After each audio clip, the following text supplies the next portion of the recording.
नमस्कार बच्चों, आज हम पढ़ेंगे बीना कक्षा 3 चैप्टर नंबर 1 सीखो। चलिए शुरू करते हैं। फूलों से नित हंसना सीखो, भंवरों से नित गाना, तरु की झुकी डालियों से नित सीखो शीश झुकाना।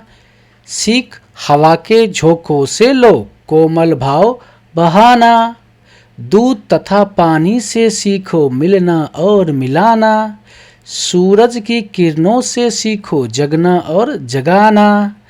लता और पेड़ों से सीखो सबको गले लगाना। दीपक से सीखो जितना हो सके अंधेरा हरना। पृथ्वी से सीखो प्राणी की सच्ची सेवा करना।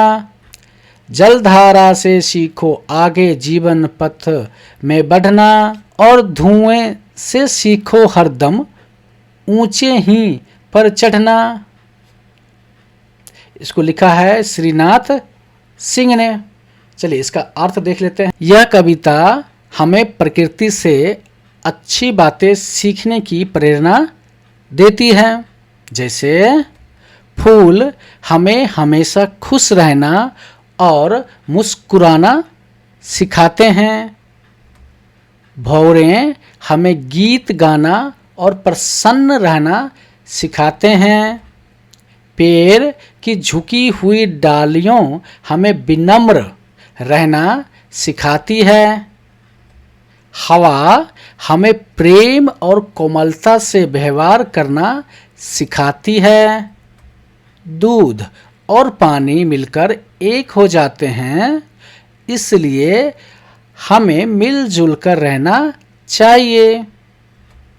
सूरज हमें समय पर उठना और दूसरों को भी प्रेरित करना सिखाता है। लता और पेड़ हमें एक दूसरे को अपनाना और प्रेम करना सिखाते हैं। दीपक अंधेरा दूर करता है, इसलिए हमें भी दूसरों की मदद करनी चाहिए। पृथ्वी हमें सभी जीवों की सेवा करना सिखाती है। नदी जलधारा हमें हमेशा आगे बढ़ते रहना सिखाती है। धुआं ऊपर उठता है, इसलिए हमें जीवन में ऊंचा लक्ष्य रखना चाहिए। इस कविता से हमें सीख मिलती है कि प्रकृति हमारी सबसे अच्छी शिक्षक है। बातचीत के लिए आपको इस चित्र में क्या क्या दिखाई दे रहा है। जैसे ये पक्षी दिखाई दे रहा है, ठीक है। उसके बाद नदी दिखाई दे रहा है, ये है नदी। उसके बाद ये है सूरज दिखाई दे रहा है, क्या है सूरज। उसके बाद देखिए पेड़ दिखाई दे रहा है, ये क्या है पेड़, ठीक है। और पेड़ पे लगे हुए हैं ये फल, ये क्या है फल लगे हुए आम, ठीक है। और इधर संतरा, ठीक है। और उसके बाद ये हैं पहाड़, क्या दिखाई देना है पहाड़, ठीक है। और उसके बाद ये देखिए फूल, ये क्या है फूल है, इधर भी फूल हैं, ठीक है। और उसके बाद पत्थर, ये छोटे छोटे पत्थर दिखाई दे रहा है ना, ये देखिए पत्थर दिखाई दे रहे हैं, तो ये क्या है पत्थर। और ये बादल दिखाई दे रहे हैं आपको, ये हमको देखिए ये बादल है ना, ठीक है। ये बादल दिखाई दे रहे हैं। इसके अलावा जंगल भी दिखाई दे रही है, ये जंगल सब है, ठीक है, ठीक है। आगे चलिए। प्रश्न दूसरा क्या कह रहा है, इनमें से कौन कौन सी वस्तुएं आप प्रतिदिन देखते हैं। इसका उत्तर है मैं इनमें से प्रतिदिन सूरज, पेड़, फल, फूल, पक्षी देखता हूं। प्रश्न 3, उगते हुए सूरज को देखकर आपके मन में किस प्रकार के भाव आते हैं। उत्तर है इसका, उगते हुए सूरज को देखकर मेरे मन में खुशी, आशा और उत्साह के भाव आते हैं। मुझे लगता है कि हर दिन एक नई शुरुआत है और हमें मन लगाकर पढ़ाई करनी चाहिए। प्रश्न 4, रंग बिरंगे फूलों को देखकर आपको कैसा लगता है? उत्तर, रंग बिरंगे फूलों को देखकर मुझे बहुत अच्छा लगता है। मेरा मन खुश हो जाता है और प्रकृति की सुंदरता देखकर आनंद आता है। कविता की बात, किससे क्या सीख मिलती है? इसको क्या करना है? मिलाना है। सूरज से हम क्या सीखते हैं? जगना और जगाना। फूल से क्या सीखते हैं? हंसना। दीपक से क्या सीखते हैं? अंधेरा दूर करना। भौरों से हम क्या सीखते हैं? गीत गाना। पेड़ों से हमें क्या सीखते हैं? शीश झुकाना। और नदी से क्या सीखते हैं? जीवन में सदैव आगे बढ़ना। प्रश्न दूसरा है इसका, कविता में किससे सीखने की बात आपको सबसे अच्छी लगी? उसका चित्र बनाइए और नाम लिखिए। सबसे पहले सूरज, ठीक है, सूरज। उसके बाद फूल, ठीक है, हमने यहाँ पे चित्र बना दिया है, आप भी अपने कॉपी में चित्र बनाएंगे, ठीक है। चलिए आगे चलते हैं। तीसरा क्वेश्चन क्या है? पढ़िए और बताइए कि यह भाव कविता की किस पंक्ति में आया है। पेड़ों की झुकी डालियों से हमें यह सीखना है कि हमें हमेशा विनम्र रहना चाहिए। कविता की किस पंक्ति में आया है? तरु की झुकी डालियों से नित सीखो शीश झुकाना। ख, हवा के झोंकों से हमें सीखना है हम हमेशा कुछ न कुछ काम करते रहें। कविता की किन पंक्तियों से हैं ये? सीख हवा के झोंकों से लो, कोमल भाव बहाना। गौ, नदी नहर से हमें सीखना है कि जीवन आगे बढ़ने का नाम है और हमें आगे बढ़ते रहना चाहिए। किन कविता को पंक्ति से आया है? जलधारा से सीखो आगे जीवन पथ में बढ़ना। ठीक है, आगे चलते हैं।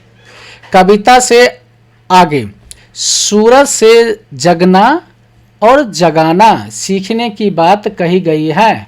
हम सूरज से और क्या क्या सीख सकते हैं? कोई दो बातें लिखिए। पहली बातें, सभी को रोशनी देना यानी सबकी मदद करना सीख सकते हैं। दूसरा, समय पर काम करना सीख सकते हैं। प्रश्न दूसरा, लता और पेड़ों से एक दूसरे से के साथ प्रेम और सद्भाव की बात सीखने के लिए कहा गया है। इनसे हम और क्या क्या सीख सकते हैं? कोई दो बातें लिखिए। पहली बातें, हमें धैर्य रखना चाहिए और धीरे धीरे बढ़ना चाहिए। दूसरा, हमें पर्यावरण की रक्षा करनी चाहिए। प्रश्न तीसरा, हम सभी में कोई ना कोई विशेषता अवश्य होती है। आप अपने सहपाठियों की कौन सी बात सीखना चाहते हैं? मैं अपने सहपाठियों से समय पर होमवर्क करना और सबके साथ मिलजुल कर रहना सीखना चाहता हूँ। भाषा की बात, शब्द है ये और उसका अर्थ है। जैसे तरु मतलब पेड़ होता है, शीश मतलब सिर, पृथ्वी मतलब धरती, हरना मतलब दूर करना, पथ मतलब रास्ता या मार्ग। इसका पहला क्वेश्चन है, ऊपर दी गई सूची को ध्यान से पढ़िए, इनमें से कोई दो शब्द लेकर वाक्य बनाइए। पहला है पथ, पथ से बनाते हैं हम, हमें सही पथ पर चलना चाहिए। दूसरा, पृथ्वी, पृथ्वी हमारी माता है। प्रश्न दो, दूध और पानी से सीखो, मिलना और मिलाना, रेखांकित शब्दों के समान कुछ और शब्द बनाइए, हंसना और हंसाना, पढ़ना और पढ़ाना, खेलना और खिलाना, खाना और खिलाना, चलना और चलाना, बोलना और बुलाना। इस तरह से चलिए आगे चलते हैं।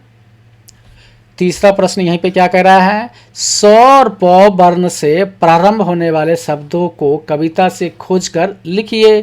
स शब्द वाले सीखो, सूरज, सेवा, सबको। प शब्द वाले पानी, पृथ्वी, पथ और पेड़। ठीक है, आगे चलिए। तालिका अ मतलब ये, तालिका ब मतलब ये में दिए गए शब्दों का उच्चारण कीजिए और इनमें अंतर पहचानिए।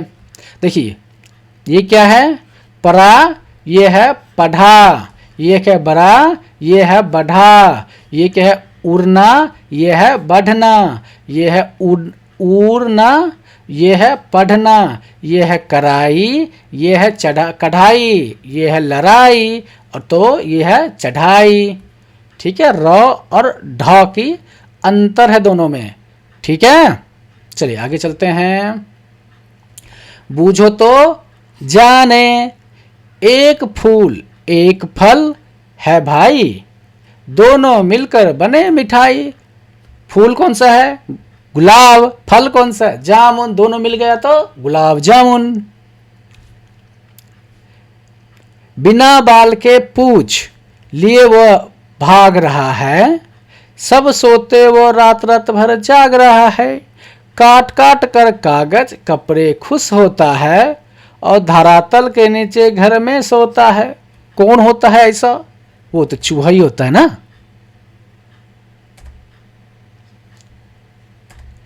वीडियो को लाइक करें, कमेंट करें, चैनल पे नए हैं तो सब्सक्राइब करें। वीडियो देखने के लिए आपको धन्यवाद।